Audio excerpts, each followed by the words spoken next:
The jab looks simple, but in boxing, a great jab can control an entire fight. It can keep an opponent away without wasting much energy. It can interrupt an attack before it even begins. It can create openings for the right hand, the hook, or a combination. And sometimes, the jab itself can do serious damage.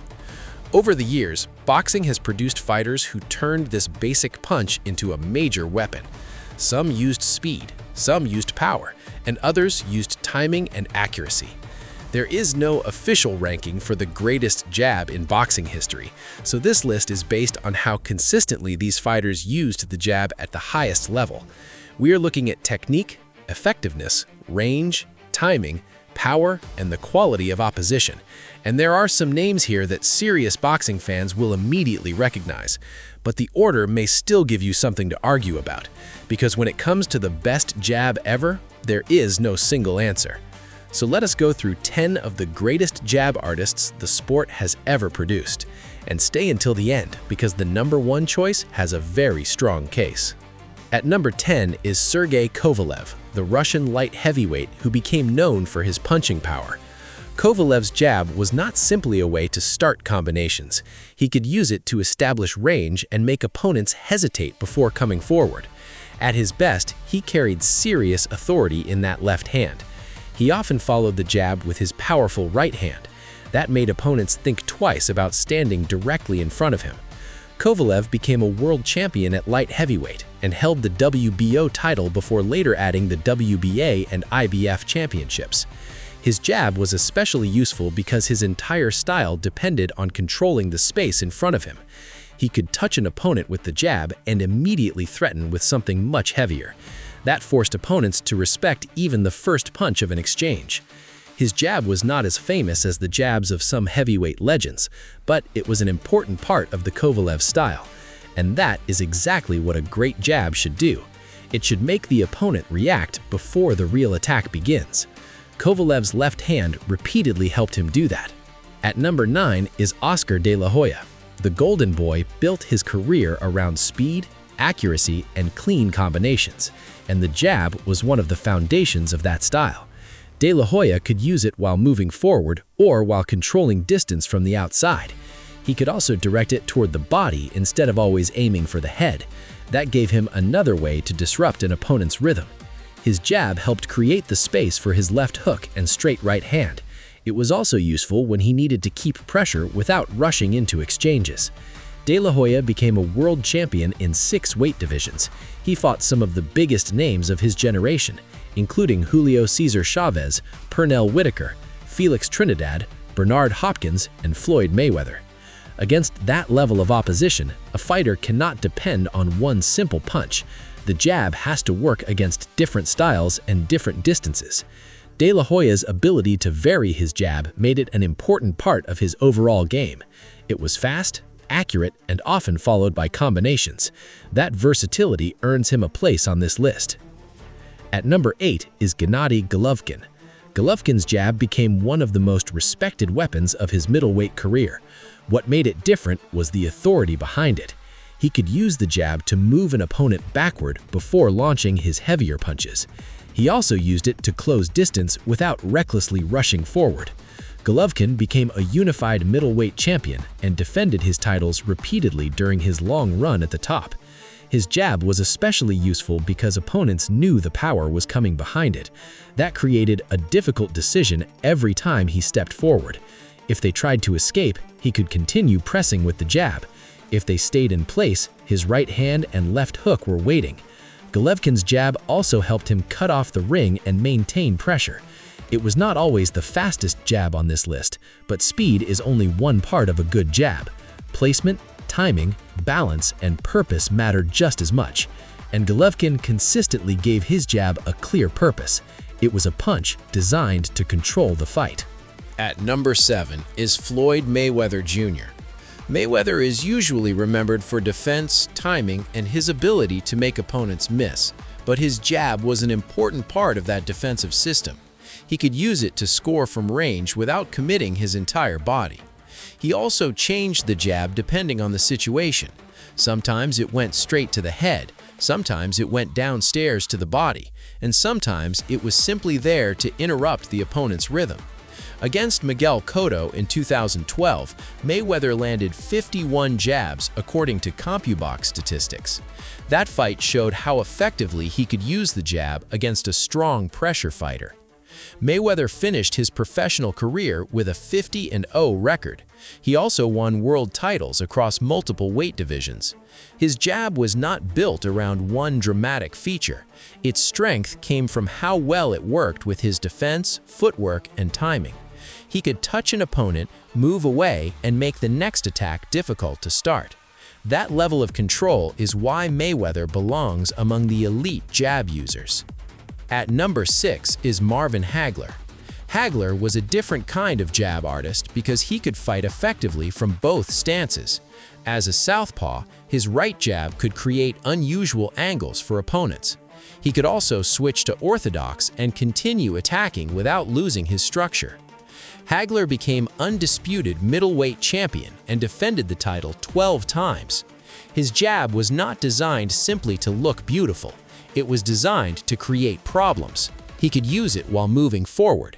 He could double it to force an opponent backward, and he could use it to set up his heavier punches. Hagler's pressure was one of the defining features of his career.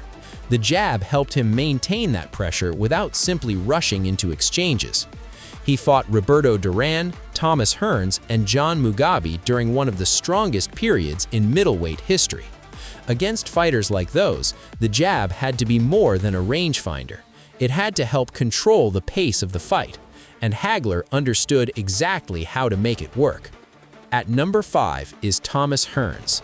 Hearns had one of the most unusual physical advantages in boxing. He stood tall for his weight and had extraordinary reach.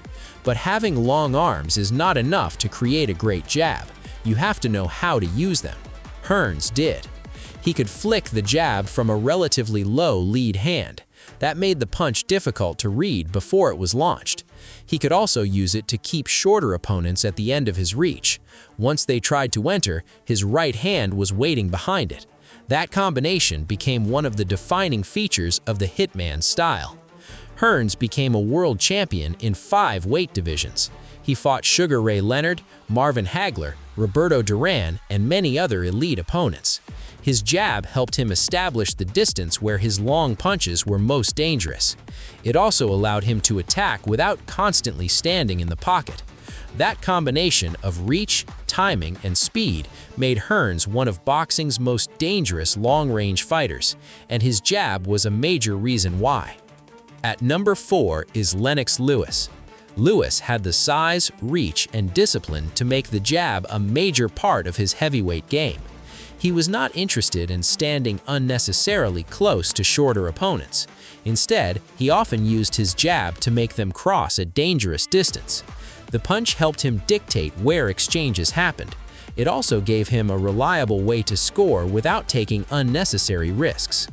Lewis became undisputed heavyweight champion and later regained the title. He defeated elite heavyweights including Evander Holyfield, Mike Tyson, David Tua, and Vitaly Klitschko. Against Vitaly Klitschko, Lewis repeatedly used his jab to control the range. The fight ended after the 6th round when Klitschko could not continue because of severe cuts. Lewis's jab was not just about keeping opponents away. It helped establish the rhythm of his entire offense. His straight right hand became much easier to land when opponents were already reacting to the jab. That is one reason Lewis remains firmly in the conversation when heavyweight jab artists are discussed. His left hand helped make his size a tactical advantage. At number 3 is Muhammad Ali. Ali's jab was different from the textbook version many young fighters are taught. It was fast, loose, and often thrown repeatedly. He could double or triple it while moving in and out of range. That allowed him to score while making it difficult for bigger opponents to set their feet. Ali also used the jab to create openings for his right hand. His speed made the punch especially difficult for heavyweights to anticipate. And because Ali moved so well, the jab was connected directly to his footwork. He could touch an opponent and immediately change position. Against Sonny Liston, Ali used speed and movement to keep the larger champion from establishing his preferred distance. Against George Foreman, Ali again used the jab and movement as part of a broader strategy. His jab was not always the hardest on this list. That was never the main point. Its value came from speed, timing, repetition, and movement. Ali turned the jab into part of an entire system that helped him control heavyweight fights. That is why his left hand remains one of the most recognizable weapons in boxing history. Before we reveal the top 2, remember that this ranking is about the jab itself.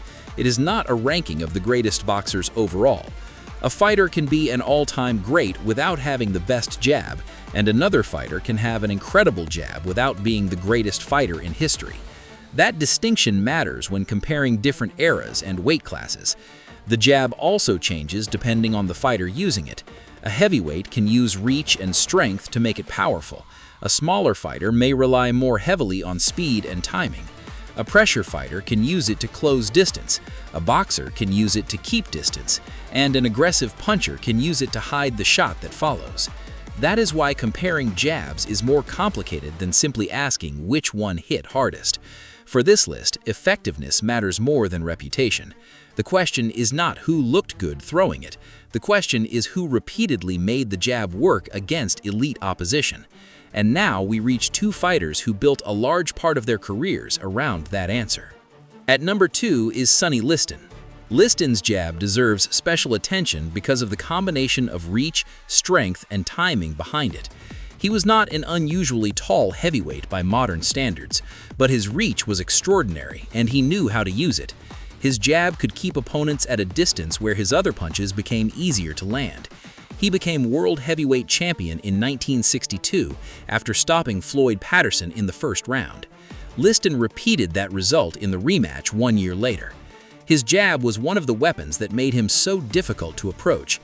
It could be used as a measuring punch, it could disrupt an opponent's attack, and it could be thrown with enough force to make opponents respect it immediately. Muhammad Ali himself later described Liston's jab as an important weapon. Liston's 2 fights with Ali showed how difficult it was to deal with his range. The jab helped define Liston's reputation as one of the most intimidating heavyweights of his era.